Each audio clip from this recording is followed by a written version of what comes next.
जब रामनाथ और उसकी पत्नी सो रहे थे तब चुड़ैल दासी घर के अंदर आ जाती है और वह रेणुका के शरीर के अंदर घुस जाती है।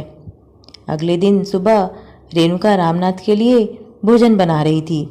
अचानक से रेणुका के शरीर के अंदर घुसी हुई वह चुड़ैल दासी जाग उठी और पूरे भोजन में अधिक नमक डाल दी और पूरा खाना खराब करने लगी।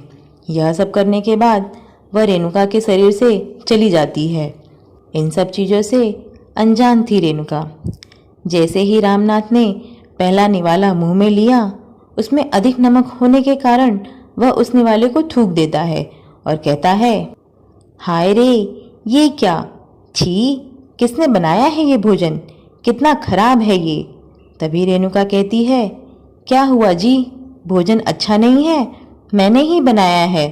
तभी रामनाथ कहता है, रेणुका, इतना नमक, क्या हो गया है तुम्हें। यह सब देखकर चुड़ैल दासी जोर जोर से हंसने लगी और खूब आनंद ले रही थी।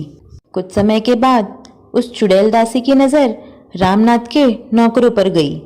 कपड़े धो रही नौकरानी को देखकर वह चुड़ैल दासी नौकरानी के शरीर के अंदर घुस जाती है और कपड़े को इतना ज़्यादा धो देती है कि वह फट जाते हैं। यह देख रामनाथ उस नौकरानी को डांट देता। चुड़ैल दासी यह सब देखकर जोर जोर से हंसने लगती है। इस बार अगली सुबह खेत में काम करने वाले नौकर को देख वह चुड़ैल दासी उसके शरीर के अंदर घुस जाती है और पूरा खेत खराब कर देती है।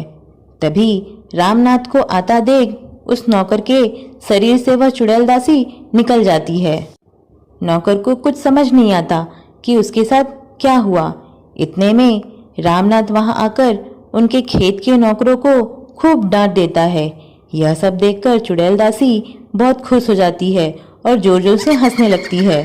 इस प्रकार चुड़ैल दासी हर दिन सब कुछ खराब कर देती है और बहुत मजे लेती। तभी रामनाथ आता है। पूरा घर खराब देखकर अपनी बीबी रेणुका को बुलाता है।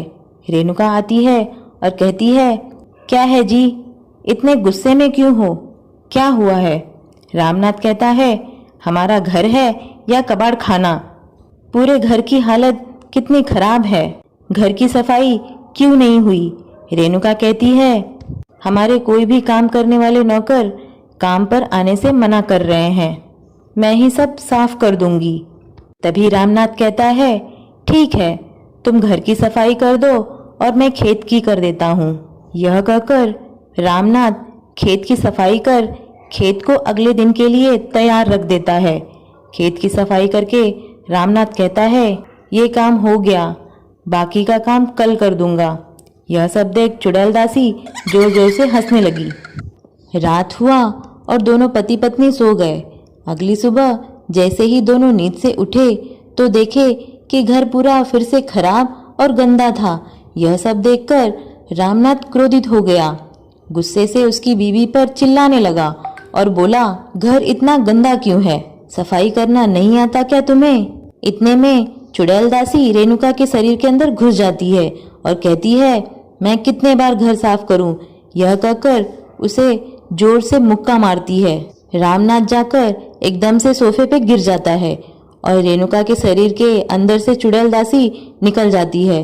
तुम्हारी इतनी हिम्मत कि तुम मुझे मारो।